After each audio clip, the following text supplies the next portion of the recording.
King Solomon. Solomon was Sol, Om, On. Sol is Latin for the sun. Om is the Hindu word for the creative force. And On is the name of the sun in Egypt. The Greeks call it Heliopolis, but the Egyptians call the city of the sun On. Go look in a dictionary, look up the word On. It will tell you it's the city of the sun in Egypt. This is why you flip a light switch on, because it was a city of light. So you take Sol, Om, On, the three names of the sun in the ancient esoteric languages, it becomes Sol, Om, On, or Solomon. Even in the ancient Bibles, the old Bibles from the 12th, 13th, and 14th century, in the Bible, it didn't say King David. It kept talking about King Druid. And incidentally, the system of government and laws that we live under today in America and in the Western world is a Druidic system.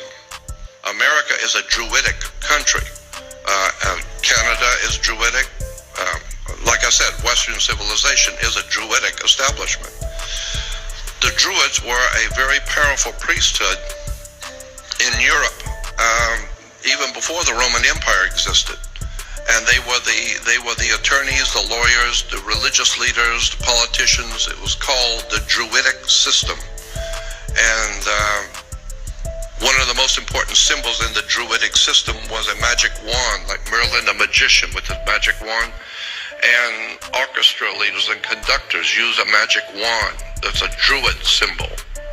And the Druid symbol of the magic wand was made out of the wood of a holly tree. It's made out of Hollywood. And the entire establishment in Hollywood is a Druidic system. So if you don't understand Druidic symbols, you'll never know what's going on in Hollywood and where they're being financed, who's financing them, and how this stuff really works in relation to government. There's an enormous amount of material out on the web showing classic example when I'm talking about Hollywood. Chris Carter, the creator of X-Files. When X-Files ended, Chris Carter, the producer, started a whole new television series called The Lone Gunman. February or March of 2001, Chris Carter's new television show called Lone Gunman was started on Fox television. And in the very first episode, it's talking about how factions within the U.S. government were going to fly 757s into the World Trade Center and lock them down purposely. And in the movie, you're seeing the planes going into the World Trade Center. That was back in, 8 months before it even happened.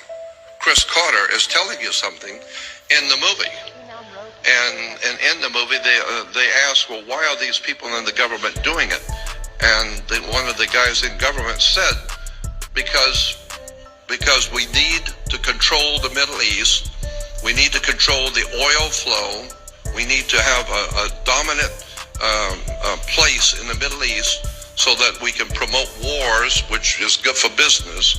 And but that's in a movie, and it shows the planes going into the World Trade Center. So all I'm saying is that Hollywood knows what's going on. And this whole thing is being orchestrated from behind the scenes to knock down the World Trade Center. I mean, and the day it happened, I became so depressed, I just dropped out of speaking. I no longer toured, I no longer did radio, I no longer talked to anyone, and I've been out of commission for many years because 9/11 just shut me down. As far as I was concerned, I was through with America. I'm through with all of it.